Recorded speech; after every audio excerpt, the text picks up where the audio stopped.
2 weeks ago, Mr. Mangiacapi challenged her STEM class to find out how many rubber bands to attach to Barbie so she falls 4.79 meters without touching the ground. To solve this, we devised a procedure. First, we had to tie a string around the Barbie's legs with a rubber band in between. Then, we had to add a second rubber band and drop the Barbie, measuring the full extension. Third, we had to perform 2 more trials with that amount of rubber bands and record the data. Fourth, we had to add 2 more rubber bands to perform a trial. Finally, we repeated steps 3 and 4 until we got to 14 rubber bands. To start off, we tied the string around the Barbie's legs and added a rubber band so it looked like this.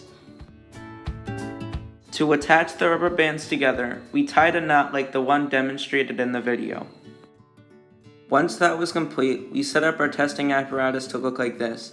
To get the full drop height, we would subtract the height the Barbie was from the ground at its full extension, as well as the amount the ruler sticks above the table.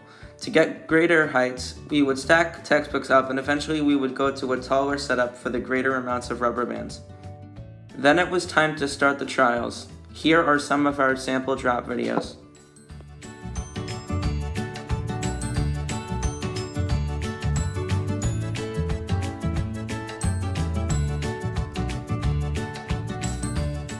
Once we were done with our drops, we filled out the data into our tables and averaged out the heights to plot on graph paper.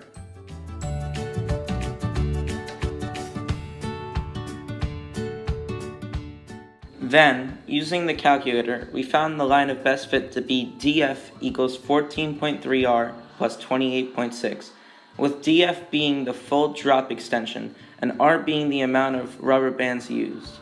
The y-intercept of 28.6 represents the height of the Barbie in centimeters. We solved for R and came to the conclusion that it would take about 31 or 32 rubber bands.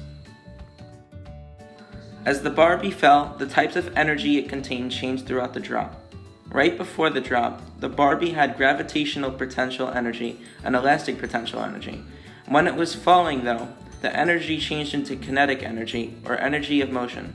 When it stopped above the ground, the Barbie stopped moving, so it had gravitational potential energy and elastic potential energy once again. As the Barbie came back up, it had all 3 types of energy: gravitational potential energy, elastic potential energy, and kinetic energy.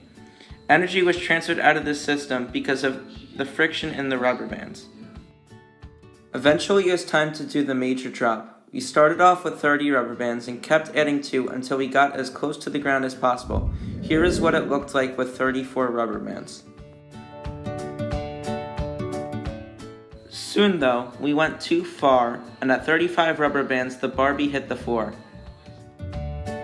This discrepancy in the amount of rubber bands can be explained by the fact that we did many trials without rubber bands, but the ones for the major drop were fresh.